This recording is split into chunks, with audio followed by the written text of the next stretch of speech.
Imagine you decide to sit down to paint one day and realize that one of your favorite colors is empty. You hop online to search your favorite store only to find that the paint that you're looking for is completely sold out. You reach out to customer service to ask when the next shipment they can expect is, and the best response you get is, now imagine if there was a paint that was American made, based in the United States, and available in all of your favorite Gunpla stores. If you know where I'm going with this, then you know that I'm talking about Splash Paints. My first introduction to Splash Paints was my Mega Man Candy Kit, where I used the 2K gloss to get that mirror-like finish on that kit. Seeing as how well that paint turned out, I wanted to see what the rest of the Splash Paint line is, and I was fortunate enough that Midwest Hobby & Craft sent me over a few of the Mecha line series to test out. So with that said, let's go ahead and get started with the Splash Mecha Paint review.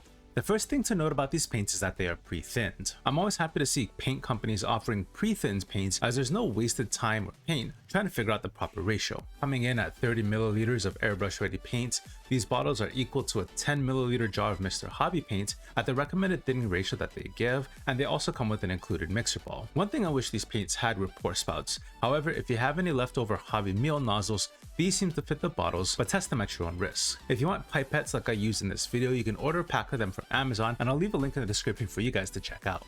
On to spraying. The recommended PSI is between 20 to 25 PSI, which is my comfort zone, but the application of paint took a little practice to get accustomed to. Because the paint is so pigment rich, I needed to back up and open the needle a little more to get the paint to spray properly, and on top of this, the paint process seemed to work best with 2 medium coats, which goes against my usual process of a light coat and then 2 medium wet coats. However, after a few spoons I got pretty comfortable, so I decided to move on from there.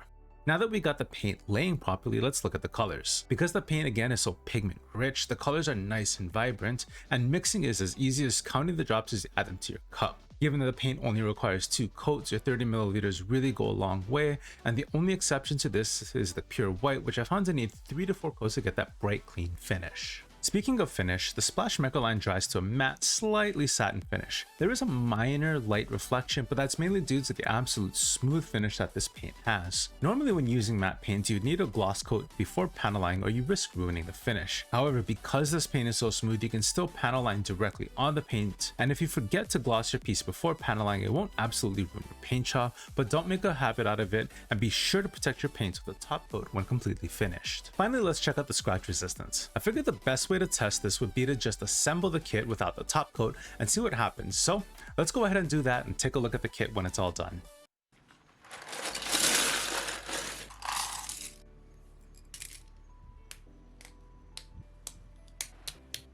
With the kit fully assembled, I can say that there was minimal paint loss in the assembly phase. The biggest loss of paint was the shield attachment point, but that's more about the way the shield attaches to the arm versus the actual paint itself. If properly top coated, I don't think this would have been an issue, so it's good to see the paint holding up to a little bit of abuse. Overall, I think the splash paints will slowly start to make their way into my rotation as my AOK Silver Oak paint starts to dry up. Since there is little to no information on if these paints are ever going to come back, it's nice to know that I have a reliable source of paint that's going to be readily available when I need it. If you're looking to pick up a set, I highly recommend grabbing an extra bottle of white for the added coats, and you can get them from MidwestHobbyandCraft.com. I'll leave a link in the description to take you straight to their website, and thanks again to Hayden from MidwestHobbyandCraft.com for sending me this set of paints to test out. If you have any questions about the paint, or you have any suggestions for future paint combinations you'd like to see in the videos coming up, leave them in the comments below and we'll see if we can get them into another video. But with that said, guys, thank you so much for joining me today. I hope you found some value in this video, and remember, take care of yourselves, take care of each other, and I'll see you in the next one.